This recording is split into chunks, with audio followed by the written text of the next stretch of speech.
লক্ষ্মীপুরে আশ্রয় কেন্দ্রে ঠাঁই নেয়া বানভাসীরা রয়েছেন নানামুখী সংকটে। স্থানীয়রা কিছু রান্নার ব্যবস্থা করলেও শুকনো খাবারই ভরসা বেশিরভাগ সময়। সেই সঙ্গে যোগ হয়েছে নানান রোগবালাই, যাতে সবচেয়ে বেশি বিপাকে অন্তঃসত্ত্বা নারী এবং শিশুরা। দ্রুত নিজের ভিটে মাটিতে ফেরার অপেক্ষায় তারা। স্বাভাবিক জীবনে ফিরতে সহায়তা চান বন্যায় ক্ষতিগ্রস্ত সব মানুষ। শেখ জালালের ক্যামেরায় হাসান ওয়ালির প্রতিবেদনে দেখুন বিস্তারিত। জন্ম থেকে জটিল রোগে আক্রান্ত আরমান, বন্যায় যোগ হয়েছে পানিবাহিত অসুখ।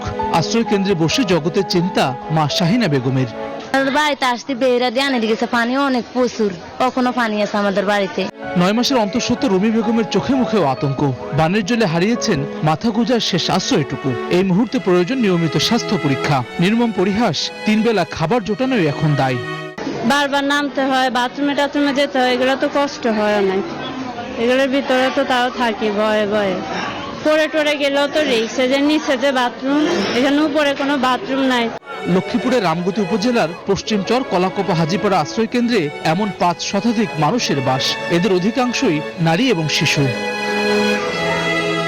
আশ্রয় কেন্দ্রে অস্বাস্থ্যকর পরিবেশে বসবাস আর পুষ্টিকর খাবারের সংকটে জেঁকে বসেছে নানান রোগবালাই। উপজেলা স্বাস্থ্য কমপ্লেক্সের চিকিৎসকরা দিচ্ছেন প্রাথমিক সেবা।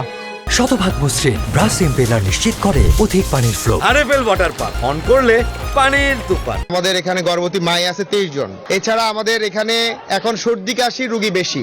বাচ্চাদের ক্ষেত্রে সর্দি কাশি এবং জ্বর এটা বেশি দেখা যাচ্ছে। দিনরাত হাড় ভাঙা খাটুনিতে যারা সংসারের হাল টানেন, শেষ সম্বল হারানোর চিন্তায় দুর্বিষহ দিন কাটাচ্ছেন তারা। আমরা যদি কোনো কল্পনা করি না যে আশ্রয় আমরা টাকা পয়সা আঙ্গ নাই, আমরা একসার গরিব মানুষ। টর ঝুলি রয়েছে, গাছ গাছরা পড়ে গেছে, এটা গড়ি আমরা উঠে মাত্র টাকা পয়সা আমাদের কাছে নাই।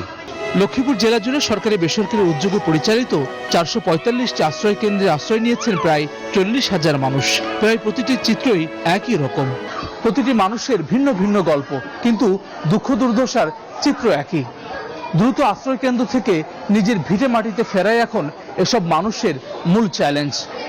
হাসান ওয়ালি, নিউজ 24, পশ্চিম চর কলাকোপা আশ্রয় কেন্দ্র, রামগতি, লক্ষ্মীপুর।